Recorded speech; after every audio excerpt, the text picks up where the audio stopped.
The conception. In July 1944, anticipating the end of the Second World War, representatives of 44 nations gathered in Bretton Woods, New Hampshire, to lay the foundation for a new global economic order based on the American dollar and for the reconstruction of national economies devastated by the war. The answer, they believed, was to expand international trade, and America would be the World Trade Center of the new era.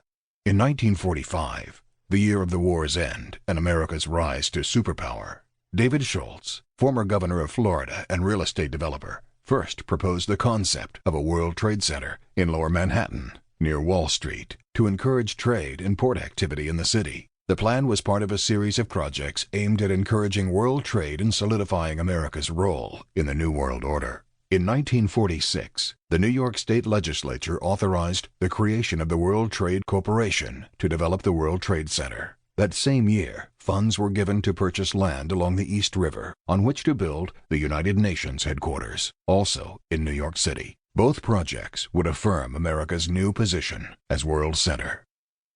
The World Trade Center was conceived in 1945 at America's apogee of power. 1945 was also the year of the Shemitah. The construction.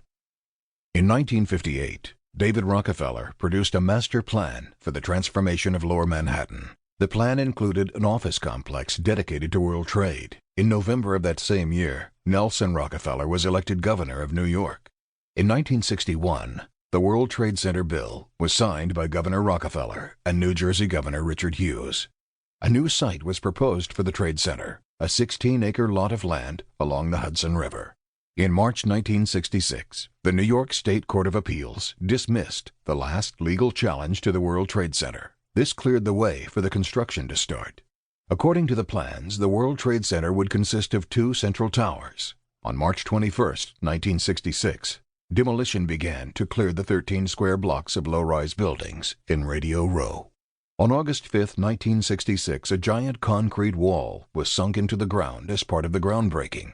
1966 was also the year of the Shemitah. The Shemitah began on September 27, 1965, and reached its conclusion on September 14, 1966. In the middle of the Shemitah, the work commences on what will be the ground of construction. And before the Shemitah draws to an end, the building begins. Thus, the construction of the World Trade Center is begun in the year of the Shemitah. The completion. Steelwork began on the center's North Tower in August 1968 and on the South Tower in January 1969. On December 23, 1970, the final columns of the North Tower were set into place on the 110th floor. In July 1971, a topping-off ceremony was held on the South Tower.